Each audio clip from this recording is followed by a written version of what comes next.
اور سب سے پہلے آپ کو بتائیں، صدر مملکت نے جسٹس امین الدین خان کی بطور چیف جسٹس آئینی عدالت تقرری کی منظوری دے دی ہے۔ جسٹس امین الدین خان وفاقی آئینی عدالت کے پہلے چیف جسٹس ہوں گے۔ صدر مملکت نے جسٹس امین الدین خان کی تقرری کی منظوری وزیر اعظم کی ایڈوائز پر دی ہے۔ جسٹس امین الدین خان کی بطور چیف جسٹس آئینی عدالت تقرری کا نوٹیفیکیشن بھی جاری کر دیا گیا ہے۔ دی نیوز کے ایڈیٹر انویسٹیگیشن انصار عباسی نے خبر دی تھی کہ وفاقی آئینی عدالت کا سربراہ جسٹس امین الدین خان کو بنائے جانے کا امکان ہے اور آج ہی نوٹیفیکیشن بھی جاری کیے جانے کا امکان ہے۔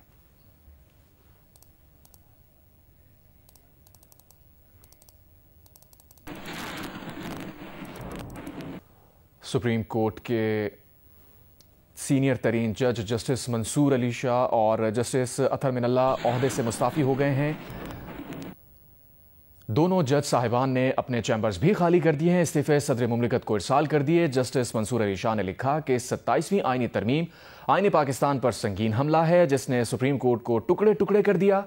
جس عدالت سے آئینی کردار لے لیا گیا ہو اس میں رہ کر حلف کی پاسداری ممکن نہیں، لہٰذا وہ استعفیٰ دے رہے ہیں۔ جسٹس اطہر من اللہ نے استعفے میں کہا جس آئین کی پاسداری کا حلف لیا وہ موجود ہی نہیں رہا، لہٰذا ان کا حلف مجبور کرتا ہے کہ استعفیٰ دے دیں۔ مریم نواز رپورٹ کریں۔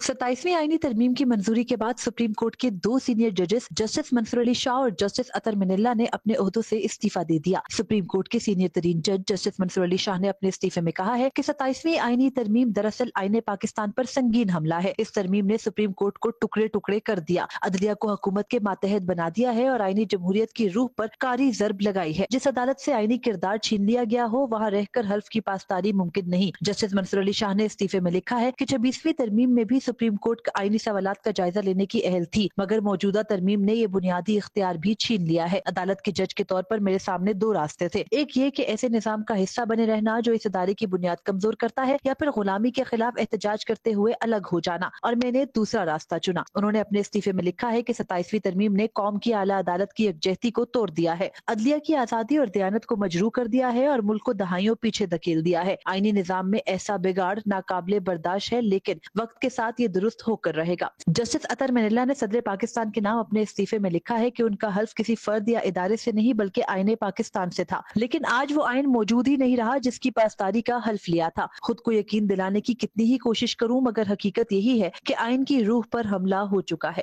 نمائندہ خصوصی عبدالقیوم صدیقی کے ساتھ مریم نواز، جیو نیوز، اسلام آباد۔ سینئر قانون دان مخدوم علی خان نے لا اینڈ جسٹس کمیشن کی رکنیت سے استعفیٰ دے دیا ہے۔ کمیشن کے سربراہ چیف جسٹس آف پاکستان کو استعفیٰ بھیج دیا۔ لکھا انہوں نے جب یہ ذمہ داری قبول کی تو آئین میں 26 ترامیم ہو چکی تھیں۔ موجودہ حالات میں کام کرنا خود کو دھوکہ اور فریب دینے کے مترادف ہے۔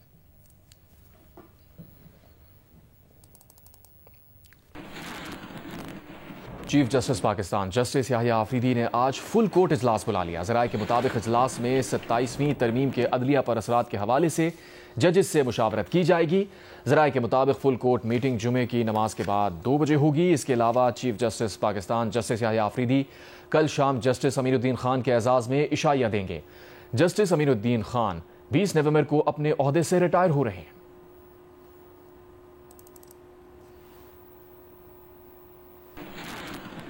سپریم کورٹ میں مقدمات سننے کے لیے بینچ بنانے کا اختیار چیف جسٹس کی سربراہی میں 3 رکنی کمیٹی کو دے دیا گیا۔ سپریم کورٹ کے دوسرے سینئر ترین جج کمیٹی کا حصہ ہوں گے، جبکہ کمیٹی کے تیسرے رکن چیف جسٹس کے نامزد کردہ ہوں گے۔ کمیٹی کے کسی رکن کی عدم موجودگی میں چیف جسٹس کسی اور جج کو نامزد کر سکیں گے۔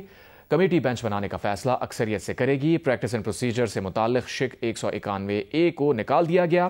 قومی اسمبلی نے supreme court per practice and procedure act 2025 کو بھی منظور کر لیا۔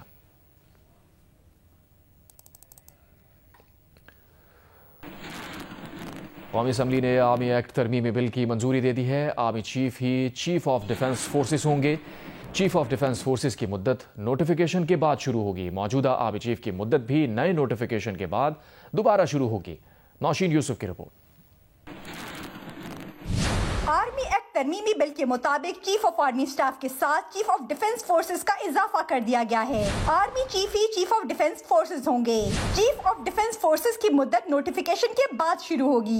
موجودہ آرمی چیف کی مدت بھی نئے نوٹیفیکیشن کے بعد دوبارہ شروع ہوگی. وزیر اعظم آرمی چیف کی تجویز پر پاک فوج کے کسی جنرل کو 3 سال کے لیے کمانڈر نیشنل اسٹریٹجک کمانڈ کریں گے. آرمی چیف کی تجویز پر سیکیورٹی مفاد میں کمانڈر نیشنل اسٹریٹجک کمانڈ کی مدت میں 3 سال کی توسیع بھی کی جا سکتی ہے. آرمی ایکٹ ترمیمی بل کے مطابق commander of national strategic command کے تقرر، دوبارہ تقرر یا ایکسٹینشن پر کسی عدالت میں سوال نہیں اٹھ سکتا. آرمی ایکٹ میں سے joint chief of staff committee کا عہدہ ختم کر دیا گیا ہے. نوشین یوسف، جیو نیوز، اسلام آباد. سینٹ کے آج ہونے والے اجلاس کا ایجنڈا بھی جاری کر دیا گیا. وزیر دفاع آرمی ایکٹ ترمیمی بل منظوری کے لیے سینٹ اجلاس میں پیش کریں گے. وزیر دفاع Pakistan air force act ترمیمی bill بھی منظوری کے لیے پیش کریں گے. ایجنڈے کے مطابق وزیر دفاع پاکستان نیوی آرڈیننس ترمیمی بل بھی منظوری کے لیے سینٹ میں پیش کریں گے.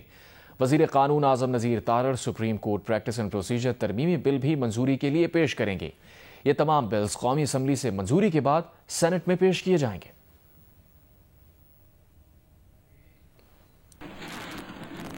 وزیر داخلہ اور پاکستان کرکٹ بورڈ کے چیئرمین محسن نقوی نے پنڈی کرکٹ اسٹیڈیم کا دورہ کیا. انہوں نے پاکستان اور سری لنکا کی کرکٹ ٹیمز کی پریکٹس دیکھی اور دونوں ٹیمز کے کھلاڑیوں سے ملاقات بھی کی.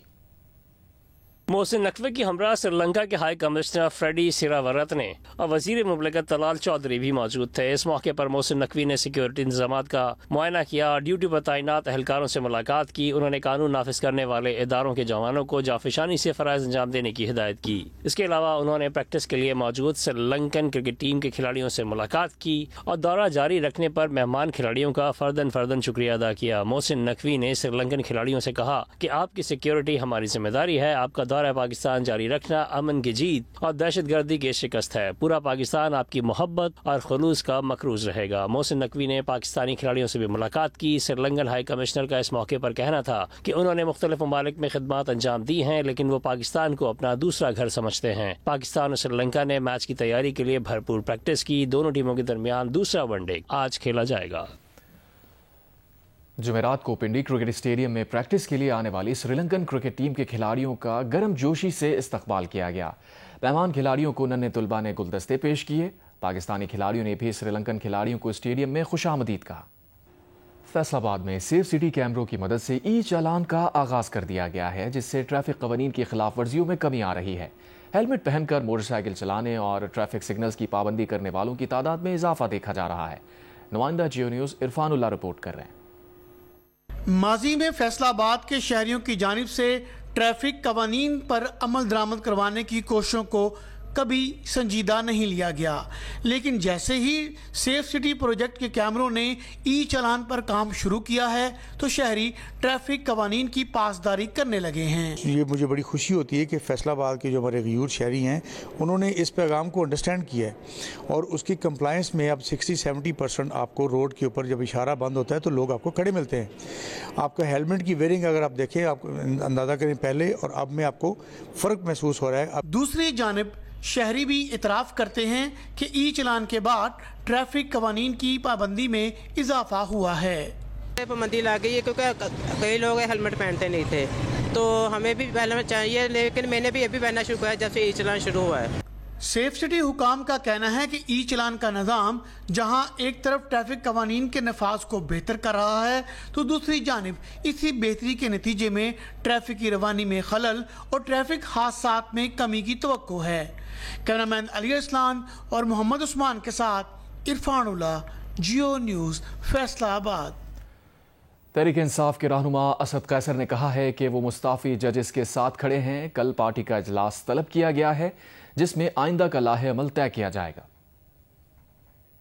کھڑے نہیں ہیں، اس کے ساتھ جو ہے نا اس کے مکمل طور پر اس کے ساتھ ہے اور اس نے جو بہادری دکھائی ہے، اس نے جرت دکھایا ہے.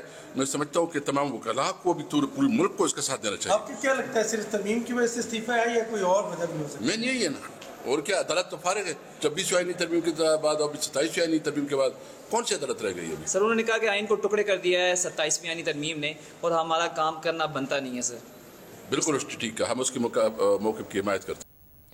وزیر مملکت برائے قانون و انصاف بیرسٹر عقیل ملک نے کہا ہے کہ ججز کا استعفیٰ دینا ان کا حق ہے، لیکن خط میں یہ لکھنا کہ ترمیم پر عدلیہ پر حملہ ہے، یہ غیر آئینی الزام ہے۔ اگر اس ایوان نے یہ سمجھا اور بہتر سمجھا کہ ایک آئینی عدالت کا قیام ہونا چاہیے، تو میں نہیں سمجھتا کہ اس سے کسی کو کوئی ایسی چیز ڈرا کرنی چاہیے کہ شاید یہ ان کے ادارے میں کوئی انٹرفیرنس ہے یا اسی حوالے سے۔ یہ سپریم کورٹ بھی بنا تو اسی آئین کے تحت ہی بنا ہے، اور اس میں جو آگے قانون سازی ہوتی ہے سپریم کورٹ کے متعلق یا اس سے ریلیٹڈ، یہ پارلیمان ہی کرتا ہے۔ تو پارلیمنٹری سپریمیسی جو ہے وہ 27ویں آئینی ترمیم نے اس پہ مہر ثابت کی ہے، اور میں سمجھتا ہوں کہ 27ویں آئینی ترمیم سے مزید جو ایک ہمارے عدالتی نظام میں بہتری ہے اس کو مزید فعال کرنا ہے، وہ بالکل آئین کے مطابق ہے، اور یہ استعفے دینا یہ ان کا بالکل حق ہے، وہ دے سکتے ہیں، لیکن میں یہ سمجھتا ہوں کہ یہ اٹ سیلف ایک کلیم کرنا یا اس طرح اپنے لیٹرز کے تھرو جو کہ ان کے استعفے ہیں اس میں اگر یہ بات کہنا کہ شاید عدلیہ کی آزادی بھی کوئی حملہ ہے، یہ سراسر ایک غلط بات ہے اور غیر آئینی الزام ہے۔ چیئرمین تحریک انصاف بیرسٹر گوہر نے کہا ہے کہ سپریم کورٹ کے 2 ججز نے استعفیٰ دے دیا ہے، ان کی پارٹی کوشش کر رہی ہے کہ جمہوریت چلے۔ بیرسٹر گوہر نے کہا کہ 26ویں اور 27ویں آئینی ترمیم میں بہت فرق ہے۔ پی ٹی آئی نے بھرپور احتجاج کیا، ایوان میں مزید احتجاج کریں گے۔ اگر ترمیم کرنی بھی ہے تو اداروں کی آزادی اور لوگوں کی مرضی سے ہونی چاہیے۔ پاکستان تحریک انصاف عدلیہ کی آزادی کو واپس لائے گی۔ ہم کوشش کر رہے ہیں کہ تناؤ کم ہو، ہم کوشش کر رہے ہیں کہ دوریاں ختم ہو، ہم کوشش کر رہے ہیں کہ جمہوریت چلے، ہم کوشش کر رہے ہیں کہ سارے فیصلے ایوان میں ہو، ہم کوشش کر رہے تھے کہ ایوان میں فیصلے عوام کی بہتری کے لیے ہو، جمہوریت کے لیے ہو، قانون کی بالادستی کے لیے ہو، لیکن ایسا نہیں ہو سکا۔ اگر آپ کے یہ فیصلے ہوں گے اس سے ملک اور قوم میں انتشار ہوگا، اس سے عدلیہ پہلے سے جو مشکلات کی شکار تھی اس عدلیہ برائے نام رہ گئی ہے۔ وفاقی حکومت نے 11ویں قومی مالیاتی کمیشن کا 18 نومبر کو مجوزہ مشاورتی اجلاس غیر معینہ مدت کے لیے ملتوی کر دیا۔ وزارت خزانہ نے 4 صوبوں کی مشاورت کے بعد اجلاس بلانے کے لیے پرائم منسٹر ہاؤس سے منظوری مانگی تھی۔ جواب نہ آیا تو صوبوں کو اجلاس ملتوی کرنے کے بارے میں بتا دیا گیا۔ اشرف ملخم رپورٹ کریں۔ قومی مالیاتی کمیشن کا مجوزہ مشاورتی اجلاس ایک بار پھر ملتوی، صوبوں کو آگاہ کر دیا گیا۔ 27ویں آئینی ترمیم میں صوبوں کو مالیاتی وسائل سے حصہ کم نہ کرنے کا تحفظ ختم کرنے کی تجویز دی گئی تھی، تاہم پاکستان پیپلز پارٹی کی طرف سے شدید مخالفت کے بعد ترمیم سے یہ حصہ نکال دیا گیا۔ اس سے پہلے وزارت خزانہ نے NFC ایوارڈ کے لیے 29 اگست اور پھر 10 نومبر کی تاریخ تجویز کی تھی۔ اگست کا اجلاس سیلاب کی وجہ سے ملتوی کر دیا گیا تھا۔ خیبر پختونخوا کے مشیر خزانہ مزمل اسلم نے جیو نیوز کو بتایا کہ 18 نومبر کو ہونے والے اجلاس میں وفاق نے صوبوں کو مالی وسائل پر بریفنگ دینا تھی اور صوبوں نے اپنے مالیاتی مسائل وفاق کو بتانا تھے۔ ان کا کہنا تھا کہ رواں مالی سال کے پہلے 4 ماہ میں KP کو اس کے حصے سے 65 ارب روپے کم ملے تھے اور انتظار تھا کہ NFC کے اجلاس کے بعد نئے ایوارڈ کے تحت مالیاتی وسائل مل پائیں تاکہ دہشت گردی کا مقابلہ کرنے اور عوامی مسائل کے حل کے لیے حکمت عملی طے کر پائیں۔ ساتھی رپورٹر اشرف ملخم کے ساتھ سیف الرحمان، جیو نیوز، اسلام آباد۔ Hockey world cup qualifying round کے لیے کھیلے جانے والی سیریز کے پہلے میچ میں پاکستان نے بنگلہ دیش کو 2 کے مقابلے میں 8 گول سے شکست دے دی۔ احمد ندیم اور افراز نے 2 گول سکور کیے۔ 3 میچز پر مشتمل سیریز کی فاتح team world cup qualifying round کھیلے گی۔ گول دے دلو پاکستان۔ ڈھاکہ میں جاری ورلڈ کپ کوالیفائنگ راؤنڈ میں کوالیفائی کرنے کے لیے پاکستان اور بنگلہ دیش کے درمیان کھیلی جانے والی 3 میچوں کی سیریز کا پہلا میچ پاکستان نے 2 کے مقابلے میں 8 گول سے جیت لیا۔ گول پاکستان کی جانب سے احمد ندیم اور افراز نے 2-2 جبکہ کپتان اماد بٹ، غضنفر علی، رانا وحید اشرف اور حنان شاہد نے 1-1 گول سکور کیا۔ بنگلہ دیش کی جانب سے حذیفہ اور امیر الاسلام نے گول بنائے۔ پاکستان بنگلہ دیش سیریز کا دوسرا میچ 14 نومبر کو جبکہ آخری میچ 16 نومبر کو کھیلا جائے گا۔ سندھ حکومت نے پہلی بار 15 لاکھ روپے کی انعامی رقم پر مشتمل پہلی Sindh esports championship کرانے کا فیصلہ کیا ہے۔ Secretary sports and youth affairs Munawar Ali Mahesar نے جیو نیوز سے گفتگو میں بتایا، چیمپئن شپ میں 2 ایونٹس ہوں گے جس میں ملک کی 400 ٹیمز شرکت کر رہی ہیں۔ فائنل 22 نومبر کو کراچی میں ہوگا۔ پیپلز پارٹی کے چیئرمین بلاول بھٹو انعامات تقسیم کریں گے۔ ای اسپورٹس چیمپئن شپ کا فائنل جیو سپر سے براہ راست نشر کیا جائے گا۔ Sindh sports and youth affairs department کا یہ ویژن ہے کہ نوجوانوں کو ہر قسم کی اسپورٹس کی فیسلٹیز مہیا کی جائیں. ای اسپورٹس آپ کو پتہ ہے کہ $1 بلین اکانومی ہو گئی ہے اور جو نوجوان اس میں انوالو ہو گئے ہیں. منسٹر صاحب سردار محمد بخش خان بہار صاحب، چیئرمین بلال بھٹو زرداری صاحب کی ہدایت پہ انہوں نے جو ہے نا یہ انیشیٹو لیا ہے کہ جی ای اسپورٹس کا ایک میگا ایونٹ کرایا جائے جہاں پہ جو اپنی نوعیت کا پاکستان میں پہلا ایونٹ ہوگا. تو انشاءاللہ 22 نومبر کو ان کا فنالے ہو رہا ہے، گرینڈ فنالے ہو رہا ہے. 400 ٹیم سے حصہ لے رہی ہیں. آلموسٹ 2500 پلیئرس اس میں میل فیمیل حصہ لے رہے ہیں. 1.5 ملین اس کا پرائز منی اس کی جو ہے نا وہ انعام ہے اس کا. تو انشاءاللہ جو ہے نا یہ سندھ ان میں لیڈ کر رہا ہے ای اسپورٹس میں. تو government of Sindh sports department نے یہ فیصلہ کیا ہے کہ ای اسپورٹس کے اور بھی ٹورنامنٹ کرنے چاہیے. فی الحال تو ہم 2 گیمز ہیں، ویلورنٹ اور کاؤنٹر اسٹرائک، لیکن اس کے بعد باقی جو ان کے جو ویریئنٹ ہیں وہ سارے ویریئنٹس کا ایونٹ کرانے جا رہے ہیں. ورلڈ کلچر فیسٹیول میں ہر روز نئی پرفارمنسز سے حاضرین لطف اندوز ہوتے ہیں. اس وقت آج کونسل کراچی میں کون سا تھیٹر پلے ہو رہا ہے یہ بتائیں گے نمائندہ جیو نیوز ولید احمد. ثقافتی میلے میں جہاں دنیا بھر سے تھیٹر آرٹسٹ آ رہے ہیں اور اس کے ساتھ ساتھ میوزیشنز آ رہے ہیں، گلوکار آ رہے ہیں، تو وہیں مصور بھی کسی سے پیچھے نہیں ہے. دنیا بھر سے مصور آرٹس کونسل کراچی میں آ رہے ہیں. آج بھی ایک اسی نوعیت کی ایگزیبیشن ہے جس میں ایران اور کینیا کے آرٹسٹ موجود ہیں. اونسمس آئے ہیں کینیا سے، ان کے 11 فن پارے یہاں پر موجود ہیں. ان سے ہم بات کرتے ہیں. اونسمس، what are you trying to say in these all paintings? Would you elaborate, describe this? In my work, I normally talk about matters to do with mental health and oneself understanding themselves better. And I normally say this, that once one person gets to understand themselves better, they can understand anybody else. Today when I got here, it was out of my world. I was like, this is something that I've never experienced in my life. And I'm feeling privileged being here and privileged to see all this. I believe it will create something unique that never happened before. Like it speaks about the moment. It speaks also from all this culture together, and I'm quite sure it's going to be something remarkable.